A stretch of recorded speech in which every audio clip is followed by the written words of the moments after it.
Fu Panda 2. Now we all remember the first one being a major action-packed film with a solid story, good humor, and something we never expected DreamWorks to do: not put in any pop culture references.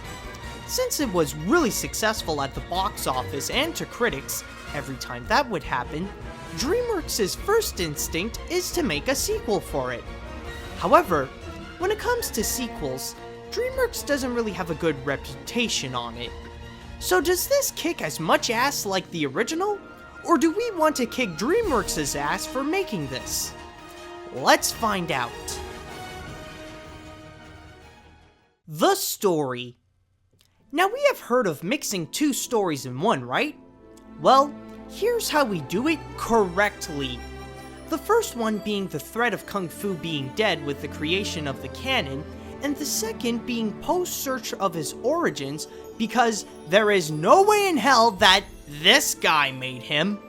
Anyways, they took these two stories and connect them together to really make it work. Also, they made it darker this time. They made the stakes really high, the action scenes really intense, and the dramatic moments will bring a tear to your eye, which really makes it more interesting than other DreamWorks films.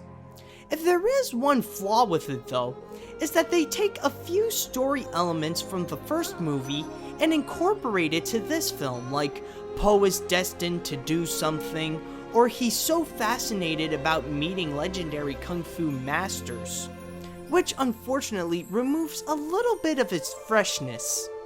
But even with that little stain, the story is still a magnificent piece of writing. The animation.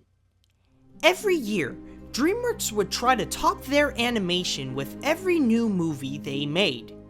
In Kung Fu Panda 2, they really brought their animation to new heights. Not only that they gave us great computer animation, they also gave us hand-drawn and even opened the movie with some Chinese shadow puppetry, which makes it very unique. In hand-drawn, they would use it during the flashbacks like in the Secrets of the Furious 5 short. It looks very nice, and I wish DreamWorks would make more of that instead of always sticking with computer animation. Which is our next topic. We know that the first one revolutionized computer animation by making furry animals wear clothing, right? In Kung Fu Panda 2, they added more animals like wolves, crocodiles, goats, and peacocks to make us feel like we're seeing this for the first time again. But the main attraction of this film is the action and the fighting scenes. The choreography of the Kung Fu is just incredible. And it's not like it would happen once in a while. Those fighting scenes are a large majority of the film, each different from each other, but all equally awesome. DreamWorks' highest strength is always animation and giving us something new with it. So it's no surprise that Kung Fu Panda 2 is so amazing to watch. The characters. When we watch recent sequels, the characters are usually their normal selves, just going on a new adventure. In Kung Fu Panda 2 though, not only the old characters are still their lovable selves, we also get to know a new side on some of them, like we start to see a softer side of Tigress and a more heartwarming side to Mr. Ping. Poe is still his funny hungry self, but now he's more determined and serious when it comes to know where he's from. And this may sound crazy, but Monkey actually has more lines in this movie! I know, it's something that you have to see to believe! On to the new characters. There's Ox and Croc, who are not so important characters, and I feel like they're the Furious 5 of this film because we got Poe freaking out about them being legends. But I did like the flipping cage scene with them. Then there's the Soothsayer, who is the Rafiki of the movie, just saying prophecies and stuff. And then there are the wolves that are like the henchmen of the villain. With them and the Soothsayer, I feel like there's a little bit of a Lion King vibe into the film. Am I the only one who felt that? Anyways, the best new character of the movie is the main villain, Lord Shen, played by Gary Oldman.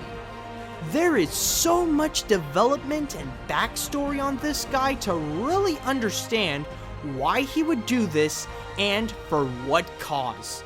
But that's not all. When he's in a fighting scene, he is so cool and so menacing, even when he's with his cannon. There are a few times when he's a little over the top, but this may be one of the greatest villains made by DreamWorks.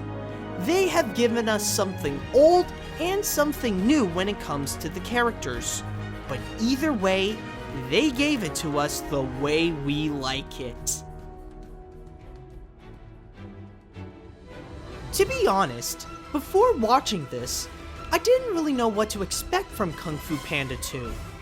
But what I got is an amazing animated film with a great plot, different forms of beautiful animation, awesomely choreographed fight scenes, and well-developed old and new characters. I think every filmmaker should look at this, because this is how a sequel is supposed to be made. A great animated sequel doesn't come around that often, you know. By the way, I heard that Pixar is making another sequel this year as well. Sweet! I got out of a great sequel to go into another. Oh, hell no!